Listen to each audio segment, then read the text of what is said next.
마가복음 12장 18절부터 27절까지 돌아가면서 한 절씩 읽겠습니다.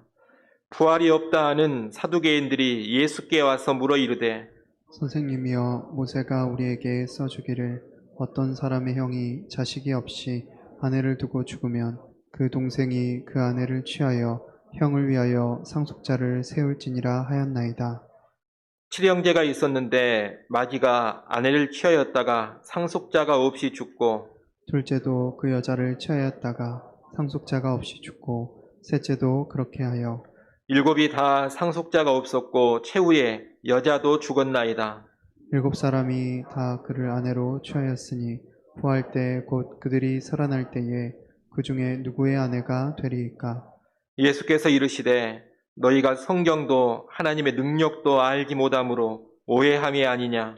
사람이 죽은 자 가운데서 살아날 때에는 장가도 아니가고 씹도 아니가고 하늘에 있는 천사들과 같으니라. 죽은 자가 살아난다는 것을 말할진대 너희가 모세의 책 중 가시나무 떨기에 관한 글에 하나님께서 모세에게 이르시되 나는 아브라함의 하나님이요 이삭의 하나님이요 야곱의 하나님이로라 하신 말씀을 읽어보지 못하였느냐. 하나님은 죽은 자의 하나님이 아니요 산 자의 하나님이시라. 너희가 크게 오해하였도다 하시니라. 아멘. 예수님께서 예루살렘에 입성하신 후에 화요일을 흔히 논쟁의 날 이렇게 부릅니다. 이 화요일에 예수님과 예수님의 대적인 종교 지도자들 사이에 여러 가지 논쟁이 벌어졌기 때문입니다. 첫 번째 논쟁은 권위 논쟁이었습니다. 성전을 척결하신 예수님의 권위가 대체 어디로부터 왔느냐는 것입니다. 두 번째 논쟁은 세금 논쟁이었습니다. 로마 황제 가이사에게 우리 유대인들이 세금을 바치는 것이 옳으냐, 옳지 않느냐는 논쟁이었습니다.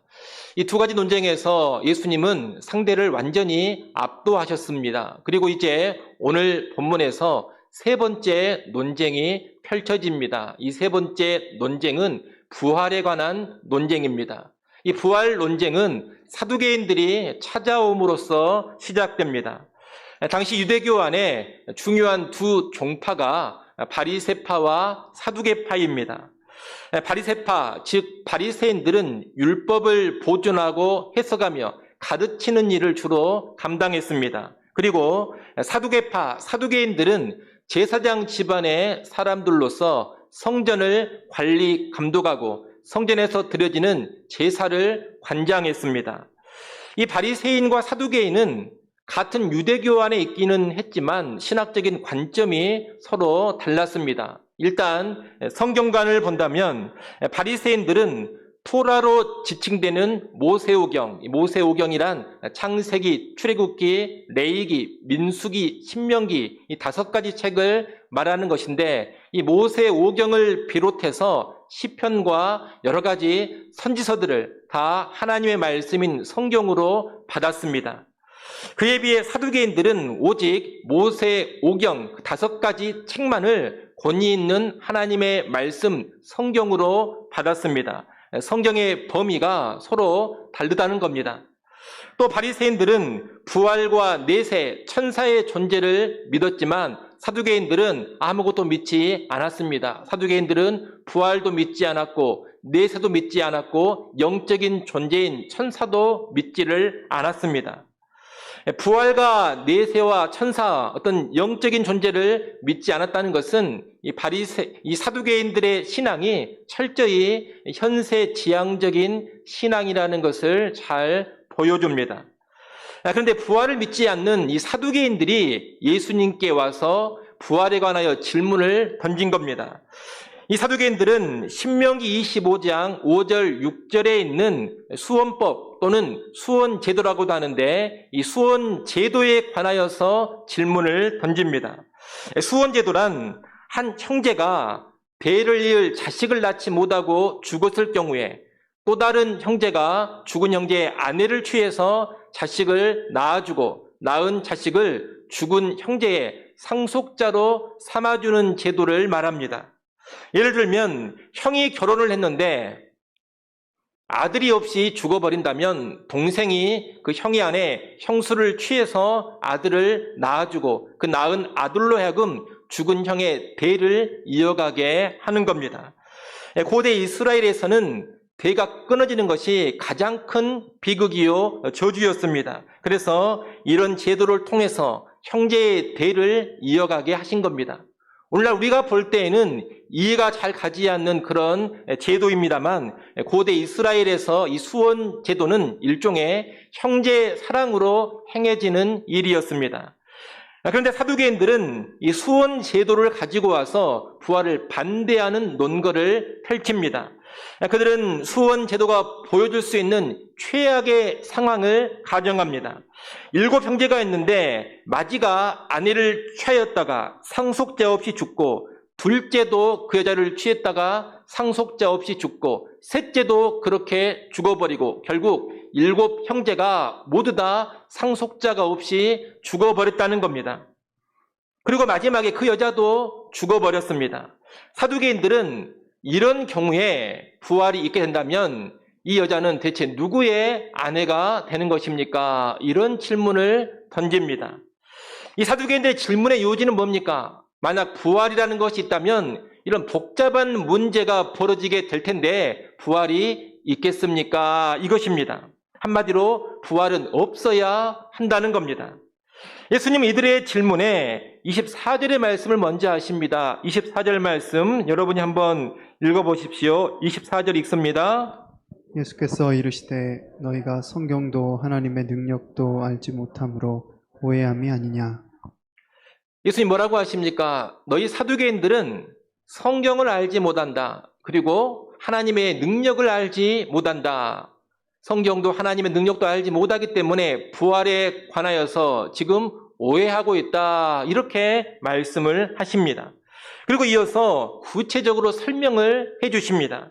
먼저 이 사두개인들이 하나님의 능력을 제대로 모르는 것을 말씀하십니다. 그 말씀 25절입니다. 25절 말씀 여러분 다시 한번 읽어보십시오. 25절 읽습니다. 사람이 죽은 자 가운데서 살아날 때에는 장가도 아니가고 시집도 아니가고 하늘에 있는 천사들과 같으니라. 아멘. 사두개인들은 부활이 있다면 부활 이후의 삶은 지금 자기들이 살고 있는 세상과 똑같은 모습으로 펼쳐지리라 그렇게 생각을 했습니다. 다시 말해 현세적인 삶이 부활 후에도 그대로 이어질 것이다 이렇게 생각을 했다는 겁니다. 그런 예수님께 와서 이 수원 제도와 연관된 질문을 한 겁니다.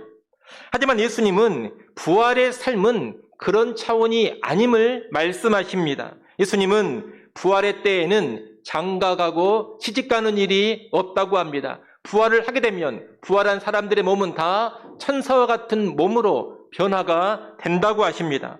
다시 말하면 부활 이후의 삶은 현세적인 삶과는 전혀 다른 차원에서 펼쳐지게 된다는 겁니다.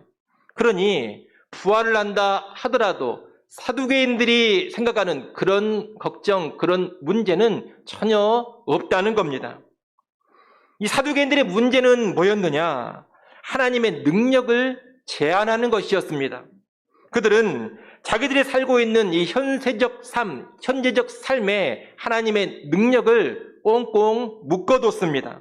하나님의 능력이 이 세상의 체계, 이 세상의 틀 자체를 완전히 변화시켜 버린다. 이것을 인정하지 못했다는 겁니다. 그래서 부활을 믿지 않았고 또 부활과 연관해서도 그런 엉뚱한 문제를 상상했던 겁니다. 그런데 여러분, 하나님의 능력을 제대로 알지 못하는 것은 비단 예수님 당시에 사두개인들만의 문제는 아닙니다. 하나님 능력을 제대로 알지 못하는 것은 오늘날 교인들 안에도 많이 나타나는 문제인 것입니다. 오늘날 교회를 다니지만 하나님의 그 전능하신 능력을 제대로 알지 못하고 제대로 인정하지 않는 사람들이 적지 않습니다. 교회를 다니면서도 하나님의 창조를 믿지 못합니다. 하나님 어떻게 이 세상을 다 창조를 하셨겠느냐? 어떻게 아무것도 없는 데서 창조를 하셨겠느냐? 이런 반응을 보입니다. 또 성경에 있는 기적들을 예수를 믿는다고 하면서도 하나님을 인정한다고 하면서도 제대로 받아들이지를 못합니다. 어떤 그리스도인들은 홍해가 갈라지는 기적을 인정하지 않습니다. 여리고 성이 무너졌다는 그런 기적도 인정하지를 않습니다. 또 예수님의 동정녀 탄생도 믿지를 못합니다. 어떻게 사람이 처녀의 몸에서 태어날 수 있겠느냐 이렇게 반문합니다. 오병이어의 기적도 믿지를 못합니다. 당연히 예수님의 부활도 믿지를 않습니다. 어떻게 죽은 사람이 다시 살아날 수가 있느냐 늘 이렇게 반응을 합니다. 여러분 왜 이렇게 성경의 기적들을 믿지 못하는 겁니까? 다른 이유가 아닙니다. 하나님의 능력을 알지 못하기 때문입니다. 전능하신 하나님의 능력을 그들의 생각과 그들의 인식과 그들의 경험으로 제한을 해버렸기 때문입니다. 여러분 하나님은 전능하신 분입니다. 그분은 얼마든지 무에서 유를 창조하실 수가 있습니다. 하나님은 얼마든지 놀라운 기적을 행하실 수 있습니다. 동정녀 탄생도 충분히 이루실 수가 있고 오병이의 기적도 충분히 행하실 수가 있고 죽은 예수 그리스도를 얼마든지 다시 살리실 수도 있습니다. 하나님은 우리의 생각과 경험, 이성적인 판단을 뛰어넘어서 일해 가시는 능력의 하나님이시라는 겁니다. 우리는 그 하나님의 능력을 알고 확신하며 살아야 하는 겁니다. 특히 우리는 부활과 내세에 있어서 이 하나님의 능력을 제대로 알아야 하겠습니다. 종종 이 부활과 내세와 연관해서도 하나님의 능력을 잘 알지 못하는 사람들이 있기 때문입니다. 어떤 분들은 제게 와서 이런 질문을 합니다. 아니 목사님, 죽어서 화장을 해버리면 부활할 때 문제가 생기지 않을까요? 매장을 해야지 다 태워버리면 부활 못하는 것 아닙니까? 여러분 어떻게 생각하십니까? 화장을 해버리면 부활이 안 될 것 같습니까? 쓸데없는 걱정입니다. 하나님께서 화장해버린 사람이라고 왜 부활을 못 시키겠습니까? 능력의 하나님은 매장이 됐든 화장이 됐든 얼마든지 부활의 때 부활을 시키실 수 있습니다. 또 어떤 분들은 이 부활이나 천국의 삶을 너무 현세적인 관점에서만 생각을 합니다. 그래서 천국을 생각할 때에도 엄청난 대저택에서 최고급 시설을 누리고 가장 부유하고 가장 화려한 삶을 사는 그런 정도로만 천국을 이해합니다. 천국을 갔다 왔다는 사람들의 이야기도 들어보면 다들 대부분이 그런 이야기입니다. 현세적 삶의 극대화로 천국을 이야기하고 있다는 겁니다. 이 세상의 화려함과 이 세상의 부유함을 최고조로 높여놓은 곳, 이런 곳이 천국이라는 식으로 이야기를 합니다. 하지만 여러분 하나님의 능력은 그 이상이라는 것을 알아야 합니다. 천국은 기껏 세상의 부경화를 극대화시켜 놓은 그런 곳이 아닙니다. 부활의 몸은 우리가 가히 상상할 수 없는 신령한 몸입니다. 또한 부활의 삶, 천국의 삶도 그저 이 땅에서의 삶이 화려하게만 연장되는 것도 아닙니다. 물론 부활 후에도 이 땅에서 우리가 가지고 있는 특징들이 계속되는 것이 있습니다. 그래서 우리는 부활한 후에도 천국의 삶을 누리면서도 믿는 우리를 서로 알아볼 수가 있을 겁니다. 음식을 먹기도 하고 문화를 누리기도 할 것입니다. 그러나 부활의 삶, 천국의 삶은 이 땅에서 도무지 상상할 수 없는 신비를 경험하고 누리는 겁니다. 단순한 현세적 삶의 연장이 아니라 현세적인 삶을 완전히 압도하고 능가하는 차원에서 부활의 삶, 천국의 삶이 펼쳐진다는 겁니다. 물론 우리는 그 부활의 삶, 천국의 삶을 구체적으로 알지는 못합니다. 의외로 성경은 부활의 삶이나 천국의 삶, 영생의 삶과 연관해서 그런 삶을 세세하게 묘사하며 알려주지를 않습니다. 왜 알려주지 않느냐? 여러 이유가 있겠습니다만 그 이유 중에 하나는 현재 이 땅을 살아가는 우리 수준에서는 그 삶을 설명을 해줘도 제대로 이해할 수가 없기 때문입니다. 여러분 이 땅에서도 보면 5살짜리 어린아이에게는 사랑하는 두 연인의 사랑의 기쁨을 아무리 설명해 줘도 온전히 이해하지를 못합니다. 사랑하는 두 연인의 사랑의 기쁨을 이 5살짜리 아이에게 설명을 해줘봤자 알아먹지 못한다 이 말입니다. 기껏 설명을 해준다 하더라도 어떤 식으로밖에 설명을 못 해주느냐. 연인간의 사랑은 정말로 좋은 거다. 사탕을 100개 먹는 것보다 훨씬 더 좋은 거다. 이런 식으로밖에 설명을 못 해줍니다. 그처럼 부활의 삶과 천국의 삶도 썩어질 몸으로 타락한 세상을 살고 있는 우리의 수준에서는 제대로 이해할 수가 없다는 겁니다. 그래서 성경은 현세적 삶에 빗대어서 간단하게만 설명을 해줄 뿐입니다.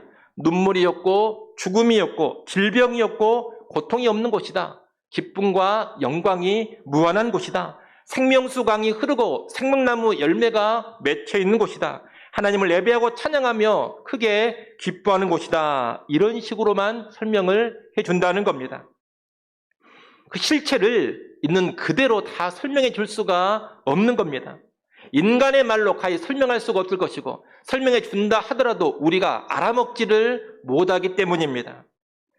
그러나 분명한 것 하나는 뭐냐? 하나님께서는 그 무한하신 능력, 놀라운 능력으로 우리의 생각과 우리의 상상을 완전히 뛰어넘는 놀라운 차원에서 부활의 삶, 천국의 삶을 우리에게 주신다는 겁니다.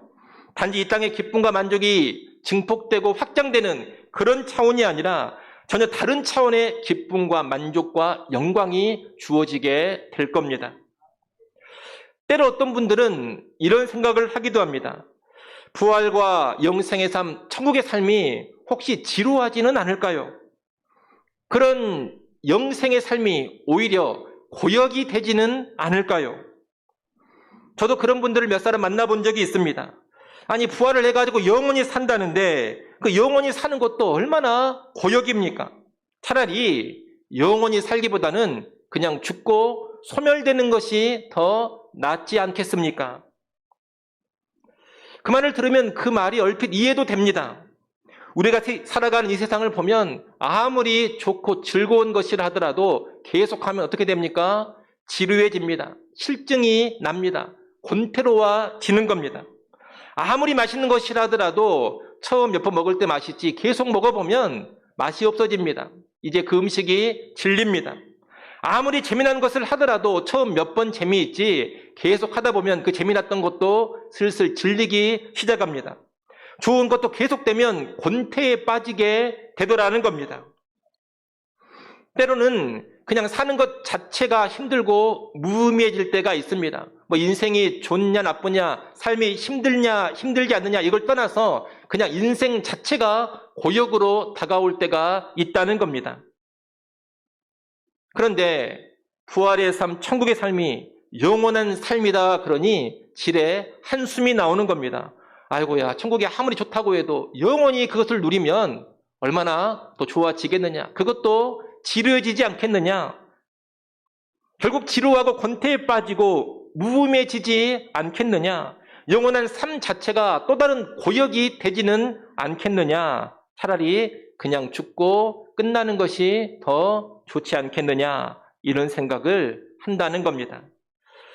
이런 분들은 정말로 생각이 깊은 분들입니다. 인생과 이 세상의 삶을 정말 제대로 잘 알고 있는 분들입니다. 그러나 그분들이 크게 간과하고 있는 것이 하나 있습니다. 무엇을 간과하고 있습니까? 바로 하나님의 능력입니다. 부활과 천국의 삶이 지루하겠지, 곤태롭겠지, 영원한 삶이 고역이 될 수 있겠지, 이런 생각은 오늘 본문의 사두개인들의 생각과 같은 맥락입니다. 사두개인들은 부활의 때에 이 여자가 대체 누구의 아내가 되겠습니까? 이런 질문을 던졌습니다. 이 세상 결혼의 틀에서 벗어나지를 못하고 있으니 그런 질문을 던진 겁니다. 그처럼 부활의 삶, 천국의 삶이 지루하거나 고역이 되지 않을까 이런 생각은 이 세상의 삶에 여전히 매여 있는 가운데 나오는 생각이라는 겁니다. 부활과 천국의 삶을 이 세상의 틀에 묶어두고 생각을 하니 그런 불필요한 고민을 하는 겁니다. 여러분, 하나님은 그분의 크신 능력으로 천국의 삶, 부활의 삶, 영생의 삶을 이 세상과 전혀 다른 차원에서 펼쳐가십니다. 만약 영원히 살지 않고 천국의 삶으로 가지 않고 죽어 소멸되는 것이 더 낫고 행복했다면 하나님은 그렇게 하셨을 겁니다. 하지만 그렇게 하지 않고 우리에게 부활과 영생, 천국의 삶을 주시는 것은 그것이 정말로 복된 삶이기 때문입니다. 여러분, 하나님이 주시는 이 부활의 삶에는 권태나 지루함, 단조로움이나 실증, 허무함이나 고역 같은 것은 결코 없을 겁니다. 한없는 기쁨과 만족이 있을 것이고 날마다 새로울 것입니다. 지금 우리의 생각으로는 도저히 이해가 되지 않겠지만 하나님의 능력은 충분히 그렇게 하실 수 있다는 겁니다. 하나님의 능력으로 영원토록 만족하며 새롭게 계속 기뻐하는 그런 부활과 영생의 삶이 될 겁니다. 그런 여러분, 우리의 생각이나 세상의 경험이나 우리의 인식을 가지고서 부활의 삶, 천국의 삶을 쉽게 평가하고 판단하지 마십시오. 하나님의 능력은 참으로 위대하십니다. 그 위대한 능력으로 놀라운 부활의 삶, 천국의 삶을 우리에게 주실 겁니다. 우리는 이 하나님의 능력을 전적으로 신뢰하면서 그 능력으로 우리에게 부여하실 부활의 삶, 천국의 삶을 간절히 기대하고 소망해야 하겠습니다. 예수님은 이어서 이 사두개인들이 성경도 제대로 알지 못한다 하십니다. 서두에 말씀드린 것처럼 이 사두개인들은 모세 오경만을 하나님 말씀으로 인정했습니다. 그런데 이 모세 오경 5권의 책이 아닌 다른 구약 성경의 책들을 보면 부활에 관하여서 알려주는 내용이 있습니다. 이사야서라든가 다니엘서 같은 데를 보면 부활을 분명히 가르쳐주고 있습니다. 그런데 그런 책들에 있는 부활에 관한 내용은 사두개인들에게는 전혀 설득력이 없습니다. 사두개인들은 모세 오경만을 하나님의 말씀으로 인정했기 때문입니다. 그런 이런 사두개인들에게 무슨 다니엘서 말씀을 딱 펴가지고 봐라, 여기 부활에 관하여서 가르치고 있지 않느냐, 이렇게 이야기해봤자 통하지 않는 겁니다. 사두개인들은 바로 어떻게 반응하느냐, 이 다니엘서는 하나님 말씀이 아니지 않느냐, 이렇게 반응을 해버리는 겁니다. 그래서 예수님은 사두개인들이 하나님의 말씀으로 인정하는 모세 오경의 책 하나를 가지고서 부활을 증명하십니다. 오늘 본문 26절, 27절이 그것입니다. 여러분, 26절, 27절 말씀을 한번 읽어보십시오. 읽습니다.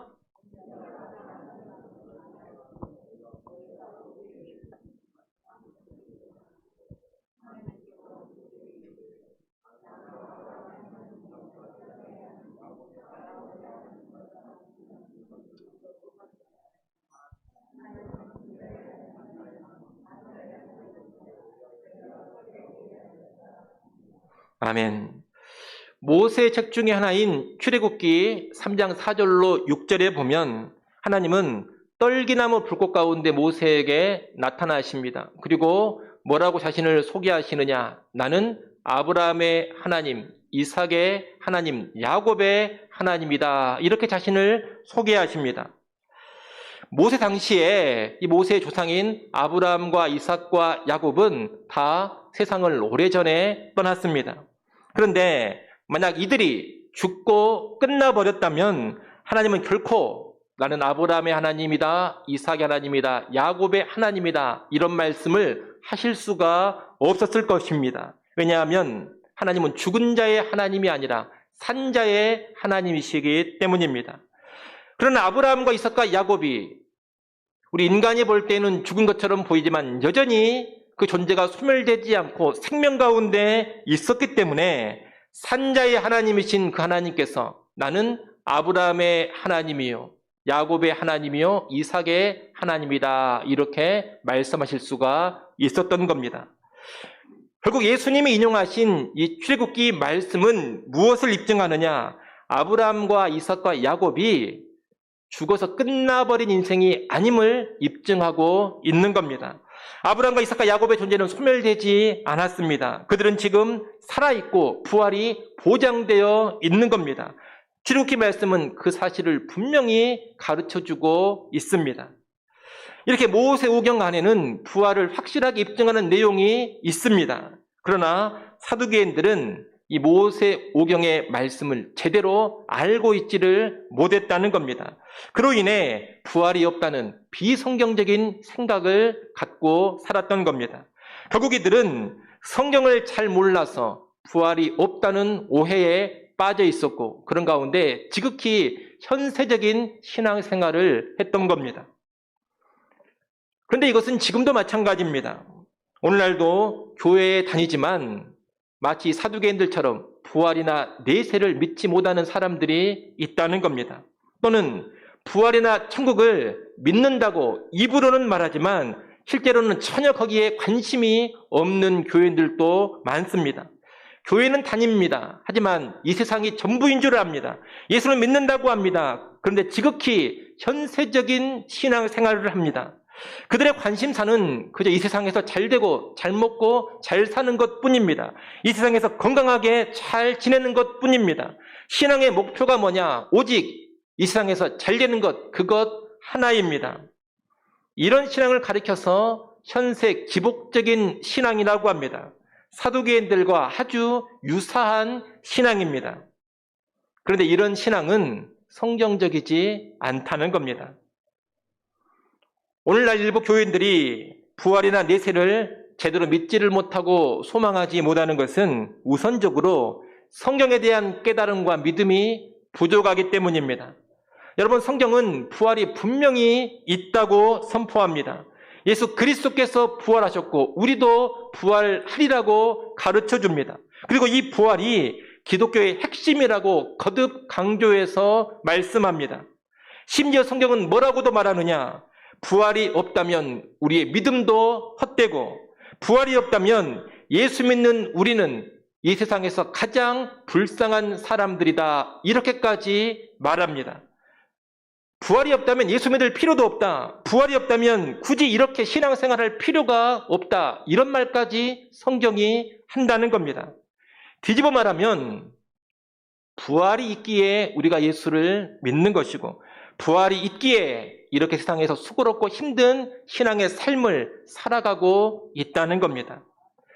이렇게 성경은 줄기차게 부활을 강조하면서 부활을 소망하고 부활을 기대할 것을 말씀합니다. 그렇기 때문에 정말로 성경을 잘 알고 성경대로 믿는 사람은 당연히 부활을 확신하고 이 부활을 기대하고 소망합니다. 이 세상이 전부가 아니라는 것을 알고서 이 세상 삶에 자기 인생을 다 걸지 않습니다. 부활을 사모하며 천국을 소망합니다. 부활의 날에 누릴 지극히 큰 영광을 사모하며 이 땅의 하루하루를 살아갑니다. 성경을 제대로 알고 제대로 믿는 신자는 반드시 그렇게 산다는 겁니다.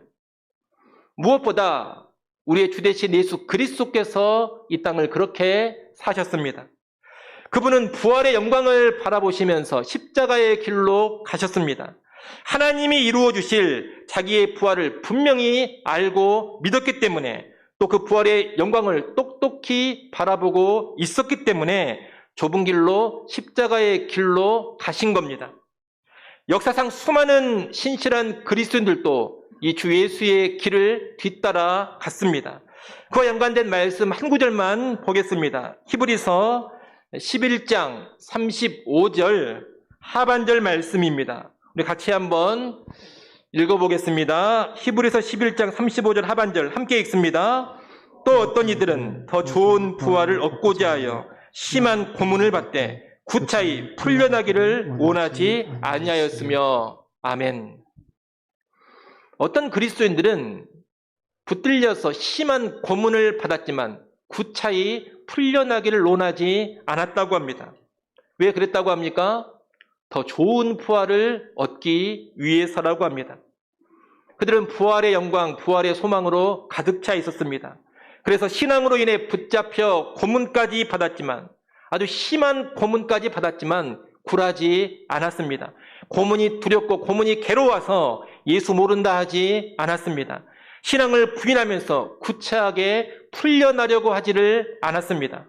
그들은 성경을 통해서 부활을 분명히 알고 확신하며 성경이 가르쳐주는 부활의 약속과 소망으로 충만했기 때문에 그렇게 했던 겁니다.